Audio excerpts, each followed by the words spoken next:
Hi, welcome to Project Geospatial. I'm Adam Simmons here at the 2024 GEOINT Symposium in Orlando, Florida. And once again, I have the pleasure of talking with NGA's Rick Myllenbeck. How you doing, sir?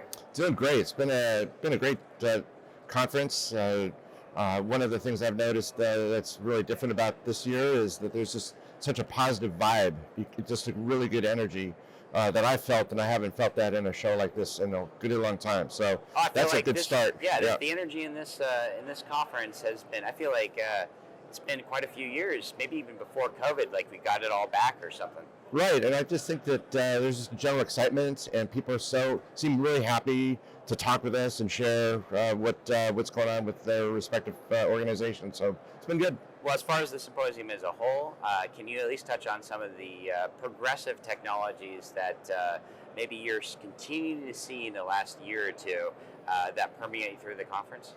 A couple of things. First of all, just more satellites going up at all sizes and capabilities. So that just continues to amaze me. You know, you talk about all the stuff that's already up in space, and yet we're still launching more.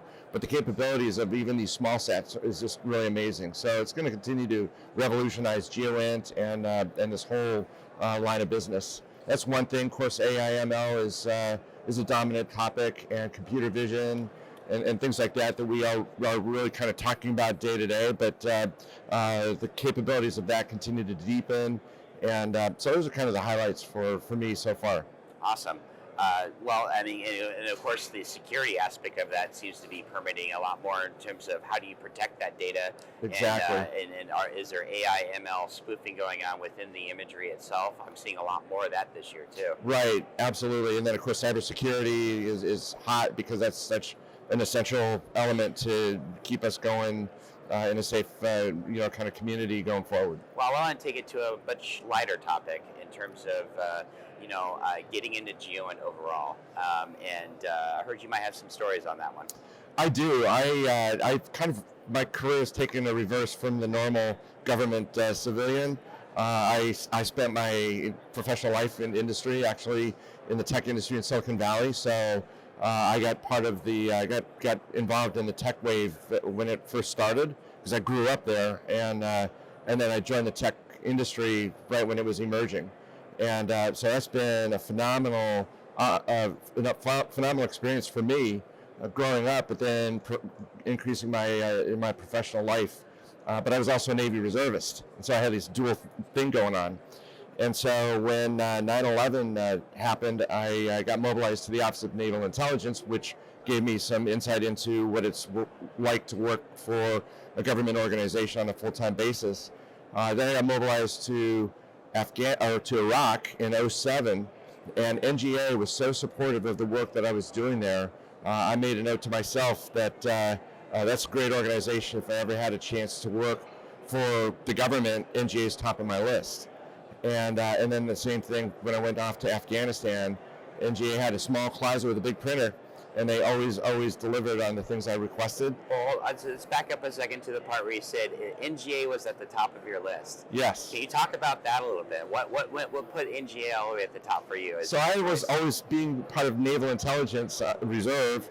NGA always had a great reputation for starters, so that wasn't a surprise there. And I was always interested in GEOINT and satellites and the line of business that NGA is in. So I had that going for me, but then I really experienced it, and the support to the warfighter in a combat zone was so impressive that I never expected I'd be working for the government full time. But here I am, and it's such an honor to continue to serve, but do so in such a technologically forward-leaning organization like NGA. It's really an honor. It's a joy. I love my job. I love what I do. And I love it too because the work I'm doing is having a direct impact to the success of the agency, but also helping national security. Right. So it doesn't get much better than that for me. Well, and the most impressive part about everything you said is these cognitive choices you did to serve out of the government. Where Right. a lot of people did it because it's a job, or Right. I mean, it's such more than that. It's about the Right. mission for you. Absolutely. Yeah, I retired from the Navy, but my love for country, and I know that sounds so, but it's really true. It's who I am. It's just been great to be able to continue to serve, but not necessarily in a uniform. but having greater impact too. The work I do is in industry engagement. Well, you bring up an interesting topic based off your history. How has your industry experience, your early Silicon Valley days, influenced your time working within the government? That's such a softball question, but I love it. So, I mean, there's no doubt I have a really good feel for emerging technologies. I have a good feel for small businesses, startups that are involved in the tech industry because I was part of that. And so I bring that expertise in working in those environments. So I totally get what these companies are trying to do, where they're trying to go. But also I guess walk the talk. When I talk to companies, they know my background, so they're not trying to educate me. We're just trying to have a conversation to see if there is some applicability for their solution at NGA. So yeah, it's a great fit. Awesome, and yeah, in reverse there too.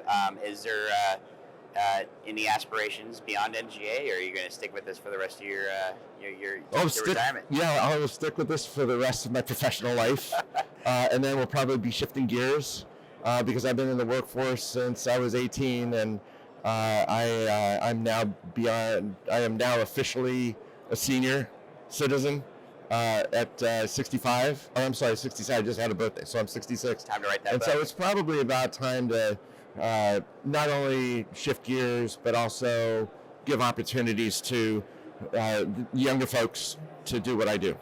I mean, It's like I don't want to be in this seat forever. Other people have to have that opportunity. How about any advice for people coming after you? That's a great question. So I think it's the answer is multifold. So have a vision. Have a vision for where you see things going. Always look for areas where you can add value and understand the mission so that you're not doing things outside the mission scope. Those are all really important things. I also believe that positivity is a key to success. So stay positive even when it doesn't feel like you should, and keep leaning in. Yeah, just keep leaning in. Would you give the suggestion to any experienced or seasoned industry professionals that were similar to yourself in Silicon Valley to make the jump to government service and make a difference? Yeah, that's a great question, because there has been, and I think it's softening, a bit of suspicion from tech industries in technical hubs like Silicon Valley, like Austin, like Boston, that type of thing. I don't know if it's a healthy suspicion or not, but I think that's softening as companies see the value in doing what the government does on the positive side, and that they could be part of that process without it being viewed as being less than positive.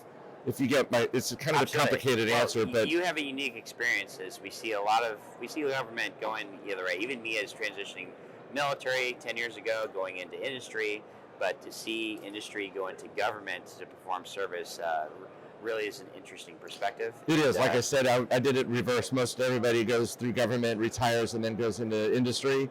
But it was never my intent to be a full-time govie. But I'm sure glad to have this opportunity. It's been great. It's amazing to see you've enjoyed it too. Oh yes, I really do. I love my job. I know that sounds crazy, but I really enjoy what I do, and I love the fact that I'm adding value and having an impact. Awesome. Well, thank you very much for your time, sir. My pleasure. This is a great conversation here at the symposium this year, and can't wait to see what happens next. Yes, you bet. There's a lot of good stuff in the works. Well, I'm Adam Simmons of Project Geospatial. We will talk to everybody next time.